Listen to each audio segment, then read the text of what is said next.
Merhaba arkadaşlar. Bugün sizlerle bir sandalet nasıl yapabiliriz onu paylaşmaya çalışacağım.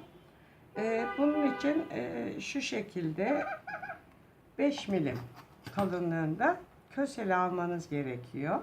5 milim olacak. Bakın gördüğünüz gibi. Ayrıca şöyle ayağınıza göre ben parmak arası terlik yapacağım için kalıp alacaksınız. Bu kalıpları ben İstanbul'da oturduğum için Gedikpaşa'yı söyleyebilirim. Orayı biliyorum. Gedikpaşa'dan bunlar döküntü olarak satılıyor genelde. 5 liraya almıştım bu çifti.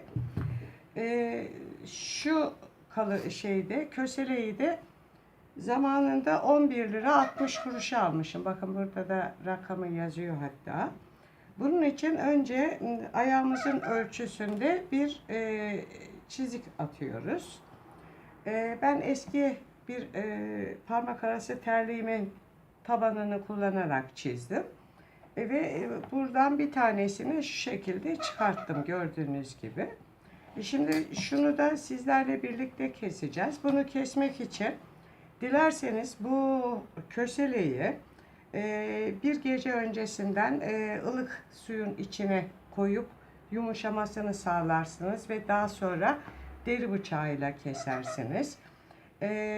Dilerseniz benim gibi hiç suyun içine koymadan direkt maket bıçağıyla veyahut da deri bıçağıyla bu şekilde şöyle yavaş yavaş kesebilirsiniz. Bakın gördüğünüz gibi gayet rahat maket bıçağı işliyor. Deri bıçağınız yoksa eğer hani maket bıçağıyla da aynı işi yaparsınız. Dilerseniz başka bir yöntem de şu. Ben ağaç biçimlendirme kursuna da gittiğim için blogumda da görmüşsünüzdür. Birçok ahşap oyma sanatı yapıyorum. Kıl testereyle de bunu kesebilirsiniz. Yalnız kıl testereyle keserken şöyle yapın.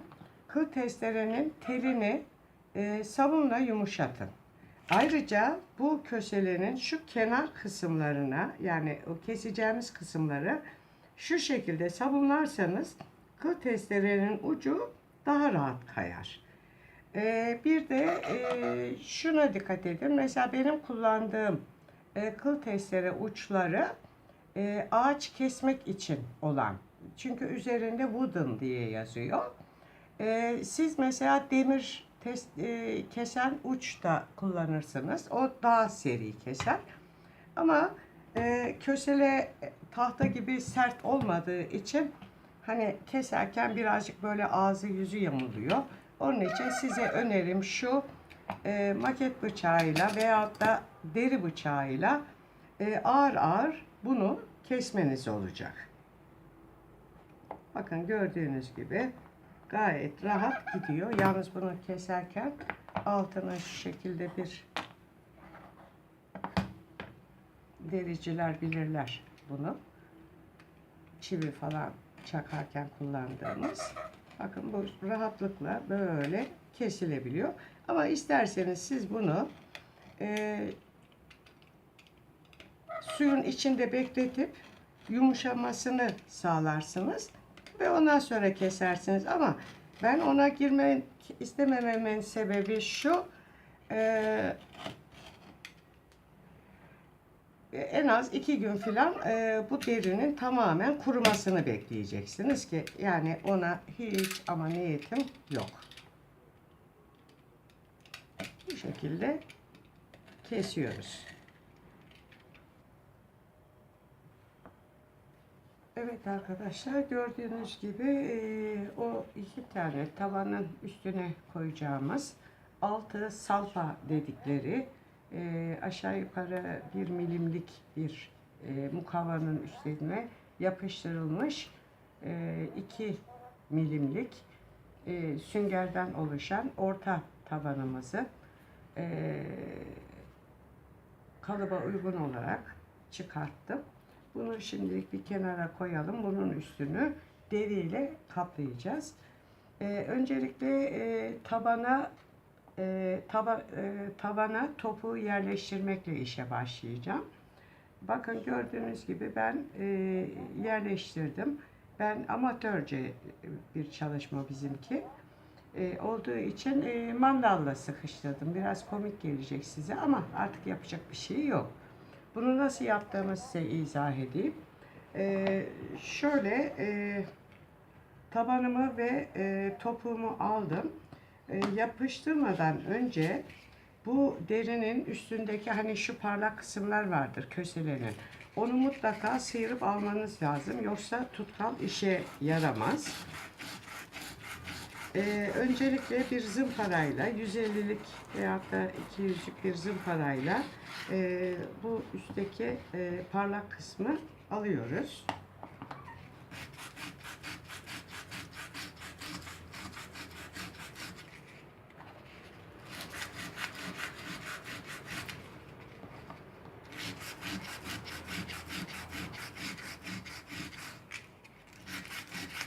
Yani tüylendiriyoruz bir nevi tutması için.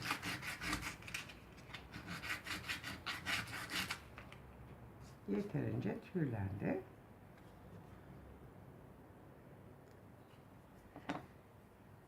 Tutkal olarak ben T28 kullanıyorum. T28'den bir kat hem tabana hem topuğa sürüyoruz. Kenarlarına kadar sürün. Hiç boşluk bırakmayın. Bir de fazla tutkalı sıyırıp alın. Bir sünger yardımıyla veyahut da ne bileyim bir gazete yardımıyla fazlalığı alın. Çünkü o da belli bir süre sonra topuğun kendini bırakmasına sebep olur. Bunu şurada birazcık dinlenmesini sağlayalım.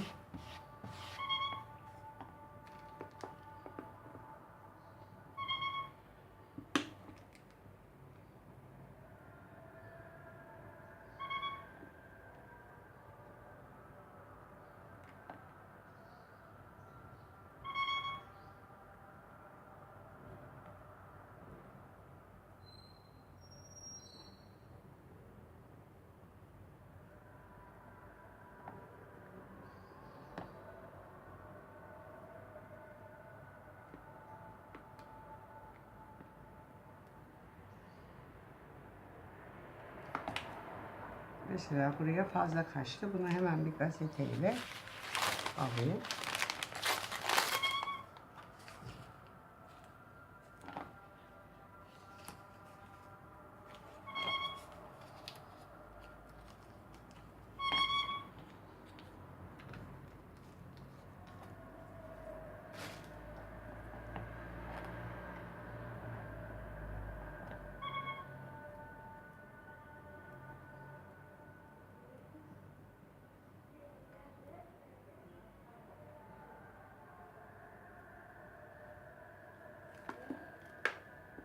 Ve birkaç dakika şöyle tutkalın kendini çekmesini bekleyeceğiz.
Bakın şimdiden sıkıca tuttu. Ama olsun yine ben bunu mandallayacağım. Mandalda tutuyor neticede.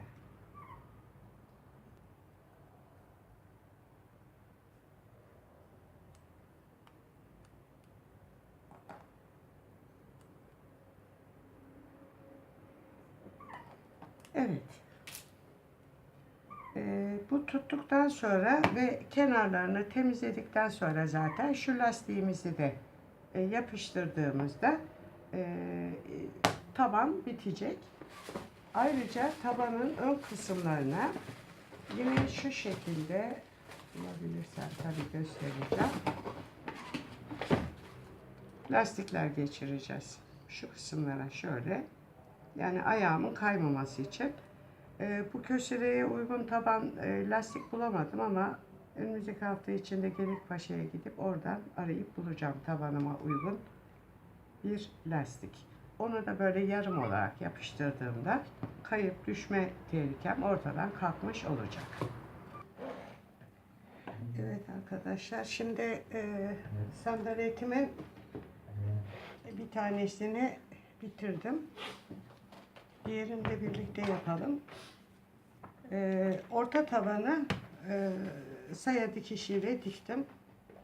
Daha sonra bu bantları geçireceğimiz yerleri daha önceden belirtmiştim. Onları maket bıçağıyla açıyorum. Şu kısımları. Şimdi bunu alıp şununla birlikte şöyle şuraya sokacağız.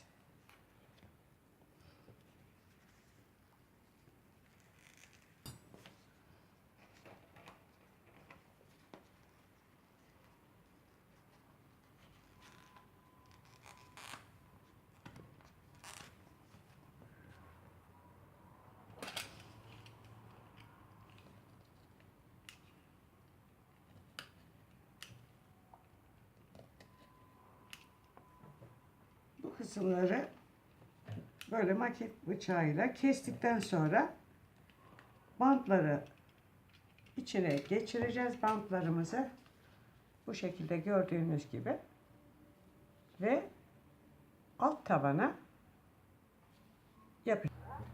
Evet arkadaşlar, sandaletimi gördüğünüz gibi tamamladım.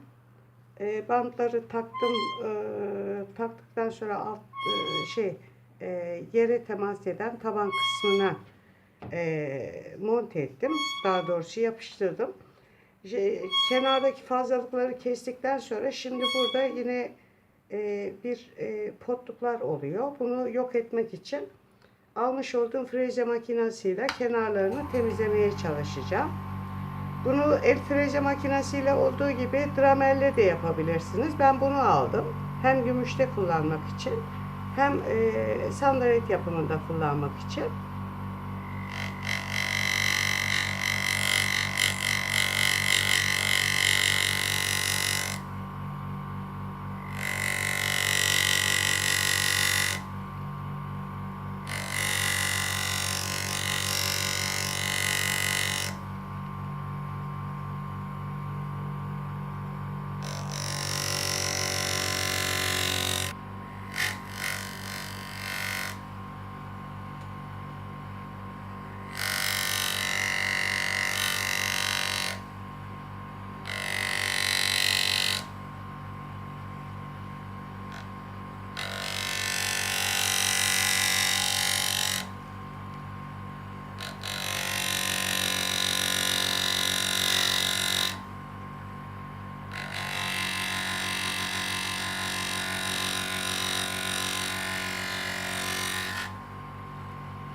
Arkadaşlar, freze makinesiyle bu kenarları geçtikten sonra tekrar kenar boyasıyla boyayacağım bu kısımlarını ve sandaletin